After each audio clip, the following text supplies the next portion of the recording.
An independent study suggests that a proposed reservoir site in Newton County is not suitable for that reservoir. I'm Chris Warner with what that study found and whether or not that's changing Missouri American Water's approach. President Biden travels to New Hampshire, leaving lawmakers in Washington to continue debating his next spending proposal. I'm Mike Emanuel in Washington with the latest on what's at stake coming up. The four states' most watched news starts now. Thank you for joining us tonight. I'm Jordan Albee. Oklahoma State Bureau of Investigation is looking into the death of an inmate at the Ottawa County Jail. Authorities say 38-year-old Michael Victor had been in jail since October 15th for failing to appear in court on several charges. The Sheriff's Office says on Saturday, Victor had a medical emergency. Jailers tried to render aid, and Victor was taken to the hospital where he later passed away. OSBI transported Victor's body to the state medical examiner to determine the cause of death. Meteorologist Nick Kelly. No, Doug. Is over there. Now, you didn't let me finish. Nick Kelly's over there. Doug Heddy's on the green screen. Take it away, man. Yes, pretty good day for us today. Very mild, very windy across the region. Look at our temps. 79 for a high. Started at 50. Record high was 82, so we were just 3 degrees shy of that point. 58 is where we should be for this time of the year, and we're going to be much closer to that during the daytime hours tomorrow. Clouds thickening up. We're going to continue to see this as we go through the overnight hours for us tonight. Our next wave is building out to the west. You can see all the clouds out across Kansas, but our temps still pretty mild. We're in the mid 60s. We're not going to drop off too much more tonight, but changes tomorrow. We'll look at that here in just a bit. Doug, thank you. In 2019, Missouri American Water announced plans for a new reservoir in Newton County. Well, now an independent study says it just won't work. KOAM's Chris Warner has more on that study, American Water's reaction, and the reason for this reservoir. Tom Ailey is the president of the Ozark Underground Laboratory based in Taney County. He's also the senior hydrogeologist with the firm and has been doing studies like this one for more than 50 years. He was hired by a private resident whose property is part of the future reservoir. Ailey says the site proposed by Missouri American Water is unsuitable. Where they propose to put the dam would be on top of a segment of the stream that goes dry every summer. The basin is 15.7 square miles. It should have a nice stream flowing through it year-round if it didn't leak. Leakage from the site is Ailey's biggest concern. And one of the big problems with leakage in cave areas is you can't find the localized holes through which all the water runs. And our flow rate measurements demonstrate there are many such holes. Ailey says MAW would be best not to proceed with the reservoir. My concern is this will be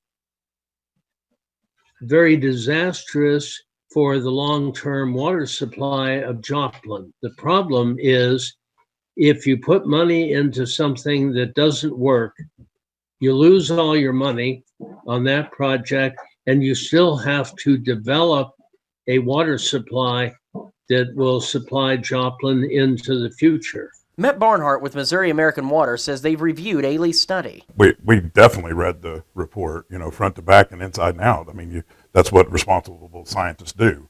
And in that, we've also taken the time to expand those items. That, in turn, has led them to get with their own teams and have them review the data and conduct additional research into the site. We haven't seen anything that would stop the reservoir. We have seen things that will cost extra additional monies to fix and to rectify. Barnhart says getting it right is key. This is a significant investment made into the future for the Joplin area. It has to be done right. There's not a second chance. Then there's the reason for the reservoir. It would add capacity for American Water's supply for the Joplin area, which is key due to a drought the area experienced in 1954. According to climatological records from the National Weather Service in Springfield, Joplin was upwards of 20 inches below average for rain that summer, set record highs nearly daily for 3 months, and in that time only received 3 inches of rain. It's that possibility of another drought in the future that has Barnhart concerned. If we had the drought of 1954, we would have weeks that we would not be able to produce water. In Joplin, Chris Warner, KOAM News. The current expected cost of the reservoir is around $300 million, but that could change depending on what site issues need to be addressed. MoDOT says a project that would build a bridge over a Joplin train track is at the top of its priority list. MoDOT is working on plans after the passage of the federal infrastructure bill and Missouri's gas tax increase. MoDOT officials say the increase in funds doesn't quite cover the cost of its list of projects, but any dollar helps. When you have a built-up demand over 25 or 30 years, everybody feels like they've already been patient enough. So the challenge for us is going to be able to prioritize the work, to plan it, and to be organized, not chaotic in our approach. MoDOT says the proposed overpass at 32nd Street near Hammonds Boulevard is a Tier 1 project. It's in the early planning stages, but its Tier 1 status means it would be among the first new projects MoDOT would build. You're looking at the new home for hundreds of Missouri Southern Lions. University today held an open house for the new Lion Village. It's a 4-story, 94,000 square foot complex that houses more than 300 students in a combination of 4-bedroom suites, traditional 2-bedroom units, and private rooms. Kind of like my typical go-to statement is one thing we focused on with the building was having community spaces. Something our older buildings don't have is a lot of space for students to either study or just conjugate and get together with friends. This building, if you look at all 4 floors, have a kind of similar layout where you have common areas on each end. Lion Village also provides its residents with some entertainment options, including a 12-seat movie theater. President Biden taking a victory lap this afternoon, a day after he signed a $1.2 trillion bill into law. The White House says this is just the start, even as Republicans work to put on the brakes. Fox News Chief Washington correspondent Mike Emanuel has more from D.C. This is a bridge that has been structurally deficient for years. Standing at a New Hampshire bridge built in 1939, President Biden touted his newly penned infrastructure deal as a necessary investment for the U.S. and the economy. What it means, you'll be safer, you'll get to where you're going faster, and you'll save money. And this means jobs for folks making these upgrades. The president's visit part of the administration's push to sell the American public on the need for federal spending, including the next up $2 trillion social spending proposal covering child care, education, health care, and climate. Want to fight inflation? Support Build Back Better. The latest ABC News Washington Post poll shows 58% approve of the Build Back Better bill. Still, the president's approval rating has taken a hit, slumping recently to 41%. Republicans critical of the president's push for more spending argue his plans are too costly, and the $555 billion allotted to fight climate change does little to help the American people. It would hurt families badly. It would help China in a big way. Democratic holdout Senator Joe Manchin says he's also concerned about the price tag, but is waiting to see what the full cost will be once the Congressional Budget Office releases its score on Friday. Let's see what the score is. Let's see exactly what they're intending to do. With Thanksgiving break ahead, House Majority Leader Steny Hoyer says he aims to have a vote on the social spending package by the end of the week. In Washington, Mike Emanuel, Fox News. KOAM News at 9 on Fox 14 takes this time now to honor another 4-state hero. Glenn Miller has served in the U.S. Army. Native of Pittsburgh, Miller has been stationed in Iraq. And we are proud to thank and salute Staff Sergeant Glenn Miller, tonight's 4-state hero. Doug Heddy is up next with a complete look at the forecast. A bit later, Pitt State football putting 16 players on the All-MIAA list this fall. Those details in sports. Well, it turned out to be a fantastic Tuesday for us today. Temperatures near record highs, very mild, very windy across the region. It actually just turned out to be a great day, even though we've had some clouds, which have increased during the afternoon into the evening hours. Great time lapse. Indigo Sky Casino and Resort. Of course, Indigo is just outside of Seneca, Missouri. Look at our temps. Still right now, most of us are sitting into the mid 60s. We're not going to drop off too much more. I think most of us will bottom out at about 62-ish a little bit later on tonight. Unfortunately, we have a pretty strong cold front that's going to head in our direction during the daytime hours tomorrow. Now ahead of it, strong southerly winds. Still, even outside right now, we have winds 10 to 20 out of the south, and we're still getting winds gusting 25, 30, upwards to 35 miles per hour at times. And this is going to continue as we go through the overnight hours for us tonight. 7th range line looking northwest, 66, south winds 20, humidity is at 75%, and clouds have been increasing over the past several hours. A lot of mid and upper level clouds Nothing underneath them, so we are staying dry. We're going to stay dry tonight. We are going to get some showers in here during the daytime hours tomorrow. You can see this storm system, a little bit of rain with it. Most of the energy's sliding to our north. It doesn't have a lot of moisture to work with, so we're not going to get much rain. Just some random light showers for us during the daytime hours tomorrow. All right, let's go through time. South winds tonight will stop tomorrow morning. We're still into the 60s. Through the morning hours, watch this front sink in. So here's 8:30. Most of us on the south side of the front into the 60s. You jump on the other side, you drop into the 40s and 50s. As the front sinks south through the morning hours, showers continue to pop up. So here's about the noon hour. Temperatures are tumbling. At this point in time, still some random showers during the afternoon, but temps start to drop back as we go through the day. We'll start at 62. I think our high is going to be about 67, right in there. 59 by noon, down to 50 during the afternoon, staying kind of breezy. Any showers we do have will be out during the evening hours. We start to clear out tomorrow night. Temperatures kind of take a tumble all the way down near freezing. And then on Thursday, sunshine returns, just cold, sitting into the upper 40s to near 50 degrees. Now, on Friday, we get southerly winds back, so we pop into the mid 50s. I think by Saturday, at least near 60, if not into lower 60s. And then a weak little wave is going to rotate through, giving us some showers Saturday night and Sunday morning, and then we cool back down just a bit. 67 tomorrow, 50 on Thursday, 55 on Friday, 61 Saturday, those few showers by Sunday. Next week's Thanksgiving week. You want to take a look? Sure, yeah. Let's do it. 60 with rain on Wednesday. I think it's going to be out of here for Thanksgiving, but cooling down. But it doesn't look like a lot of travel issues around our neck of the woods. That's good. And as you said, it was a great, beautiful day today. Yeah. That wind, though. Well, yeah. Yeah. All right. We'll see you in a little bit. Thanks so much, Doug. Coming up, the Kyle Rittenhouse trial nearing an end. The first day of deliberations in the Kyle Rittenhouse murder trial are wrapped up. I'm Mallory Rivera in Kenosha, Wisconsin, with more details on that coming up. Returned home to the U.S. after being freed from a Burma jail. Danny Fenster, right there, the managing editor of the online magazine Frontier Myanmar, spent nearly 6 months in the jail.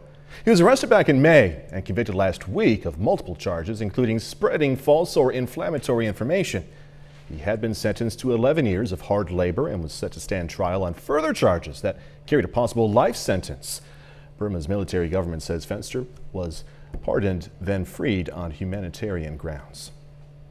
Day one of deliberations in the Kyle Rittenhouse murder trial is in the books, and without a verdict, the case remains in the jury's hands. Fox News correspondent Mike Rivera is outside the courthouse in Kenosha, Wisconsin, with these details. Was Kyle Rittenhouse looking for trouble or protecting his own life when he shot and killed 2 protesters in Kenosha, Wisconsin last year? That's something the jury is now working to determine. The 12-person jury in the Kyle Rittenhouse murder trial deliberating the fate of the teen after he shot 3 men, killing 2 during turbulent protests in Kenosha, Wisconsin last year. In an unusual move, Rittenhouse selecting those who would seal his fate, pulling juror numbers from a drum raffle style from the pool of 18 who heard the case, those selected becoming the 6 alternates. That's been the practice in this court for, I'm going to say, 20 years at least. That I've been doing that the defendant in a criminal case is the one who makes the selections from the tumbler. It's now up to 7 women and 5 men to determine if he fired the shots in self-defense or if he was acting as a vigilante. Twice during Tuesday's session, jurors requested copies of the jury instructions, specifically the portion on self-defense. And after several hours in the deliberation room, the jury opting to break for the evening. Because they're not sequestered, the judge reminding them about the rules before they were sent home. You can't talk with anybody about the case, even if all 12 of you by happenstance end up at the same place. Kenosha and the state of Wisconsin on edge, waiting for the verdict. Protesters on both sides making their voices heard outside the courthouse on Tuesday. Deliberations are expected to resume Wednesday morning. In Kenosha, Wisconsin, Mallory Rivera, Fox News. Next, going to talk to some military members about the ongoing threat of hunger. 18th annual Feed the Four States food drive. We are collecting non-perishable food items at Wesco Home Furnishings stores in Missouri, Kansas, Oklahoma, also Feedland Dermatology and Tropical Tan in Joplin. Donations are going to help stock the shelves of area food pantries like Crosslines and Wesley House during this season of high demand. You can also give online at koamnewsnow.com/feed.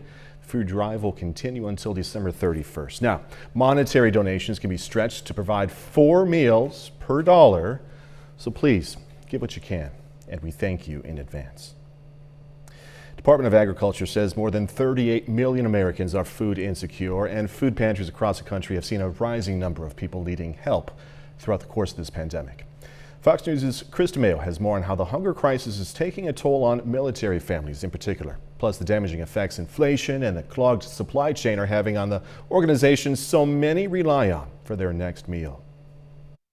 I really don't know how to put it into words. For many Americans facing food insecurity, every day can be a struggle. And according to Feeding America, the struggle is especially real for military families. The nonprofit organization oversees more than 200 food banks nationwide and says as many as 160,000 active duty service members are having difficulties putting food on the table. Due to the military life and the unique attributes of it, unfortunately, they often find themselves for some period of time, either by choice or by circumstance, living off of a single income, and it's just very difficult to make that happen. Experts say the issue has been impacting military families for years, but is amplified because of the pandemic. And Feeding America says younger members are bearing the brunt, with roughly 29% of the lowest-ranking troops dealing with hunger last year alone. Military families say it usually comes down to what they're paid. It really depends on the time in service. Like, I've only been in for 5 years. So the longer you stay in, obviously, the more you get paid. So when you're just starting out, it's a lot tougher. But heading into the holidays, ongoing inflation is causing the price of produce to skyrocket. The rising costs that you're seeing at the grocery store, we see the same thing as a food bank, just on a much larger scale. And food banks themselves are struggling to supply those in need with enough to eat, forcing some to reduce serving sizes or eliminate more expensive items altogether, as many pantry staples are up by almost 10%. Chris DeMeo, Fox News. All right, coming up, if you like to decorate early for Christmas, well, a new study says you probably have an edge over other people. Going to learn more. Okay, so those who are getting into the holiday spirit early seem to be the most merry and bright among us. According to research by the Journal of Environmental Psychology, people who put up their Christmas decorations early are generally happier and friendlier. And researchers say this because Christmas decorations are nostalgic and bring people back to simpler and happier times, though everyone may not appreciate the early festivities, though, of course, right? Another survey found that 22% of respondents say they feel judged when they put up those Christmas trees up earlier than the norm. Man, that's a beautiful house. Goodness. You know what? Long story short, do whatever makes you happy, especially during this time of year and in these times, right? Pandemic. That's my feeling. Just don't leave your Christmas lights up year round, because then it wouldn't be special, you know? 30 more minutes, news, weather, and sports coming your way. Pfizer submits its COVID-19 pill for emergency approval. I'm Bronte Sorotsky with what a local health expert says this could mean for COVID treatment in the future. Plus, go learn about the DAISY Project, serving as a symbol of hope and a memorial for women battling cancer. Pfizer is seeking emergency authorization of its COVID-19 treatment pill. One local health official says with COVID-19 still circulating in the county, they think this could get us one step closer to beating this virus.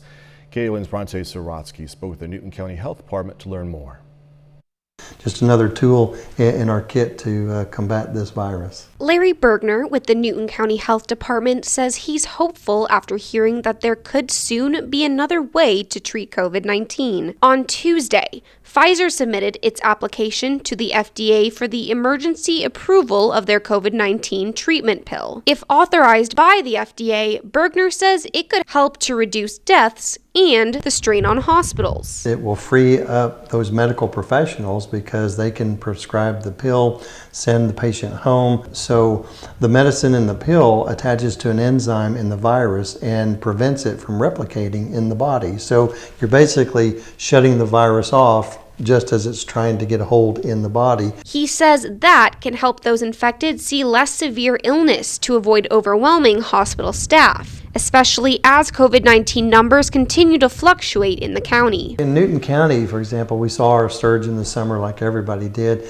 And now every week to week you see this kind of bump. We have maybe several days of 5 or 4 new cases, which isn't horrible, but is certainly a bump from where we were last week. Currently, there are 64 active cases in the county. When we get a bump in those cases, and those folks now will have the opportunity to take a pill, that it'll be a positive outcome for everybody. Bergner says he's hopeful with new treatments awaiting approval in addition to widely available vaccines, we'll see less virus-related deaths and illnesses. In Neosho, Bronte Sorotsky, KOAM News. According to Pfizer's website, this new pill would be the first oral antiviral of its kind. It's official. Duquesne, Missouri is getting its own city park. Duquesne officials celebrated the first steps today with a groundbreaking ceremony for the park's walking trail. We have a flexible plan, we feel like. We want to make it family friendly by incorporating some playground equipment as well as picnic tables and those kind of things. But it'll just be done in stages. The new park and trail is partly financed by a grant with help from L. Geyer Martin and the Harry S. Truman Council. This is Daisy. She's a mannequin covered in beads. But the beads aren't just for decorations. They're marked with the names of female cancer survivors, also those who've passed away because of cancer. Since 2004, Daisy has been moved around the area for more people to add their own beads. Today, the Eclectic Soul Studio in Pittsburgh hosted Daisy. Organizers say she serves as a memorial and symbol of courage, right in the face of these deadly diseases. I have an emotional attachment to Daisy because my aunt's names are on her. And I also have several friends' names on her too. Studio will host another event to decorate Daisy on December 4th as part of the Holiday Art Crawl. Now, once Daisy is fully covered in beads, she's going to be auctioned off. So, Kids Helping Kids in Southwest Missouri, Little Rascals Clubhouse, a Webb City daycare, today donated more than $1,200 to the Ronald McDonald House. The money was raised by the clubhouse as a way to teach kids about kindness. Well, the Little Rascals Clubhouse from Webb City brought us a donation today of over $1,000 that they collected from their families, and they did a match with that also for World Kindness Day. And that donation will go a long way in providing the comfort and care that Ronald McDonald House provides. The Ronald McDonald House of the 4 states provides a home away from home for the families of seriously ill children staying in the local Mercy or Freeman hospitals. Well, more cities and states are bucking the feds and giving vaccine boosters to all adults. Fox News correspondent Jonathan Seary has more now from Atlanta. The race is on to get booster shots in arms. At least 4 states in New York City are now allowing everyone over the age of 18 to get a booster, hoping to contain a resurgence of the Delta variant that's infecting about 85,000 Americans every day. That goes against current FDA guidelines, which recommend boosters only for senior citizens and others at high risk of infection. But others say boosters are the best way to contain the spread, and there's no reason to wait for the feds to give the green light, leading some to suggest the FDA is moving too slowly. Yes, we need more boosters, by the way, which we're still not getting for everyone over the age of 18. They're going like a snail's pace with that. The push for boosters comes as overall vaccination rates are ticking up. We're averaging about 1.4 million doses every day in the U.S., and health officials say that bodes well for the upcoming holiday season. If you get vaccinated and your family's vaccinated, you can feel good about enjoying a typical Thanksgiving, Christmas, with your family. Meanwhile, the battle over vaccine mandates is heading west. Teachers and staff in Los Angeles schools are now required to be fully vaccinated or possibly lose their jobs. But many say they won't roll up their sleeves. It's not about this the science or vaccination. It's about giving people an opportunity of a choice of what I want to put in my body. And as for President Biden's nationwide mandate, that remains on hold following a federal judge's ruling last week. In Atlanta, Jonathan Seary, Fox News. A bit later, safe holiday shopping. It's not even Black Friday yet, and already the holiday shopping season has commenced. I'm Kevin Cork with more on what experts say you can do to avoid getting scammed, as supply chain issues are making some buyers desperate. That's coming right up. It turned out to be a nice Tuesday for us today. Fairly warm for this time of the year, also kind of windy as well, as we've had winds gusting 30 upwards to 40 miles per hour at times throughout the daytime hours. Nice time lapse. This is Indigo Sky Casino and Resort. You can see Indigo's just outside of Seneca, Missouri, but look pretty good throughout the daytime hours today. Temperature is actually still very comfortable right now. We're setting into the mid 60s. 70 in Chanute. We're not even going to drop off that much as we go through the overnight hours, maybe down to about 60 to 62 degrees across the area. One reason we're staying mild, we got nice strong southerly winds, 15 to 25 miles per hour, and then check out the gusts. Even after the sun has set, we're getting wind gusts 25, 30, 35, pushing 40 miles per hour at times, and it's going to stay windy throughout the overnight hours tonight. The reason why is we have a cold front that is rolling in. So ahead of this front, we're getting those nice strong southerly winds, which you usually have to have this time of the year to get that at 9:30 at night. Humidity is at about 75%. We do have some mid, upper level clouds which have been rotating in. There's nothing underneath the clouds, so we are dry. We're going to stay dry as we go through the overnight hours. This next storm system really doesn't even have much in the way of moisture to work with. We are going to get some scattered light showers, but the main feature with this weak system is it's going to drag a Canadian cold front through the region. When it does so, we're going to drop off quite a bit over the next 24 hours or so. Let's go ahead and go through time. Tonight's fine, just a lot of clouds. Low 60s. By morning, this wind shift line, that's our cold front. So let's watch the front. It marches in. So here's 9 a.m. We can go to about the noon hour, it's passing through. So ahead of the front, we're in the 60s. Behind the front, we start dropping through the 50s into the 40s, and you can see the light little showers. Let's go into the afternoon. So still some light showers by mid-afternoon, and then by evening, most of them are rotating out. Unfortunately, it's still going to be windy, and our temperatures are going to be dropping. If you're getting up early, 62. I think right in about here, about 10 or 11 a.m., we'll hit about 67. 59 by noon, down to 50 by 3 p.m. with those light showers, north winds at about 10 to 15. We start to clear out tomorrow night, and it's going to get cold. We're going to drop near freezing by the time Thursday morning rolls around. Plenty of sunshine on Thursday, just our temperatures really don't go anywhere. We only warm up into the upper 40s for highs. We are going to warm up a little bit more as we head into the weekend, which is good. 67 and dropping tomorrow, 50 on Thursday, 55 Friday, 61 Saturday, cooling back down a little bit early next week with a few showers on Sunday. You above everyone else knows no matter how hard you forecast, sometimes it does whatever it wants, it seems, right? No, it always does what I tell it to do. Oh, yeah, okay. I wish, yes. You're pretty good, though. All right, nonetheless, KCU Joplin is making sure students who are new to the area know what to expect when the cold winter weather moves in. The school hosted an event featuring booths focusing on different aspects of Midwest winters. KOAM meteorologist Nick Kelly was there with some expert advice.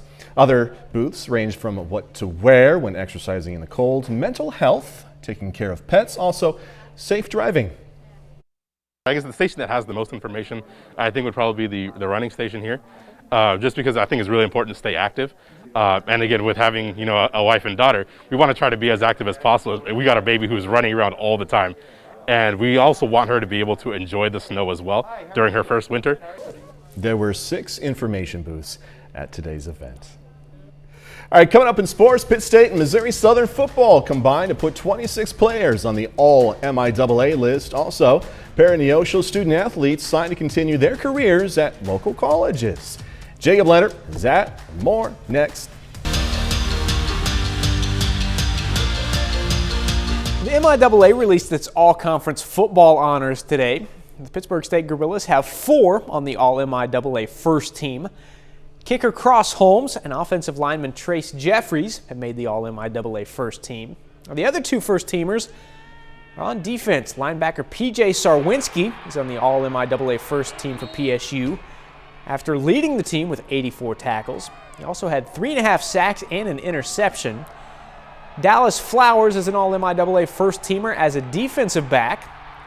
Flowers made 21 tackles, posted a team-high 4 interceptions and 6 pass breakups. Flowers also made second-team All-MIAA as a kick returner. In total, Pitt State had 16 players earn All-MIAA recognition, while Missouri Southern puts 10 guys on the list. You can check out the full list for each team on the sports page at KOAMnewsnow.com. A pair of Neosho High School student-athletes signed today to continue their careers at the college level. Lily Grau will play softball at Labette, while Caden Cole signs to run cross-country at Missouri Southern. Now, Cole is coming off a big-time senior season. He was COC Conference champ and was named first-team All-District and first-team All-State. Now, Grau, no doubt one of the best softball players in the area. This fall, she was first-team All-Conference and first-team All-State, the first Neosho softball player to be named All-State in 20 years. I think what excites me the most is that I have wanted to play college ball my whole life, and so it's so rewarding knowing that I'm actually getting to go to the next level because not everybody gets to do it, and so I just know that I worked hard enough to get to accomplish this. No, I think I can walk in there and be a contributor to the team, so I'm pretty confident in that. Just being a local is one of my main things, and the team there is just really cool, so being local and staying around, it's pretty awesome. Local boxer Theron Crouch is getting back in the ring in early December. Crouch will fight at Buffalo Run Casino on December 4th, aiming for a 2-0 start to his pro boxing career. Now, Crouch, a.k.a. the Midwest Maniac, scored a knockout win in his pro debut back in September. He picked up that knockout in the second round. Crouch says, after being an MMA fighter for 3 years, adjusting to the pace of pro boxing took a little time. I went in there kind of with an MMA mindset, almost a little bit too intense. I think boxing is a little bit more of a chess match. This time I plan on slowing the fight down, showcasing my skills. More so just controlling the pace. I think that's the biggest difference for me. My game plan, I didn't stick to it. Got coach a little bit worried. Did a few things.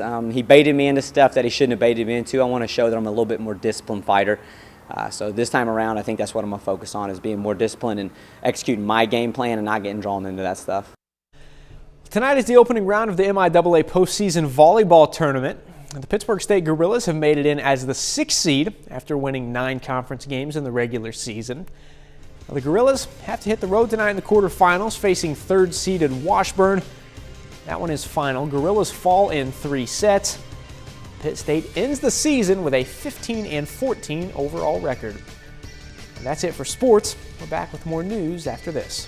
Well, the supply chain crisis has proven to be a real Grinch ahead of the holidays, and marketing experts say limited supplies could cause desperate buyers to make some costly decisions. Fox News correspondent Kevin Cork has the tips and tricks you need to know to save money and avoid scammers. Buyer beware. Ongoing kinks in the supply chain could cause some consumers to make risky holiday purchases. As the supply becomes more scarce and more sporadic, they may be motivated to go outside of the typical well-known vendors and venture to make a purchase with an unknown vendor and end up potentially with a counterfeit product. But you don't need to be a cybersecurity expert to avoid being scammed online. Officials say there's several things to look out for to ensure you're on a credible site, including a lock icon next to the URL, a URL that starts with HTTPS, looking for misspelled company or domain names. Meanwhile, in-store purchases are still going strong, and this year, the pandemic is fueling the luxury market. There are people that really want to get dressed up again, and they're excited to buy something that has that logo on it. And with Thanksgiving right around the corner, experts say before you hit up the Black Friday sales, it's important to be grateful for what you already have, especially as the world continues mending from the effects of the pandemic. Acknowledge that we are here, that we are together. Acknowledge those that we have lost, and acknowledge that we may be emotionally spent after a difficult year. And it turns out showing thanks can actually help keep you healthy.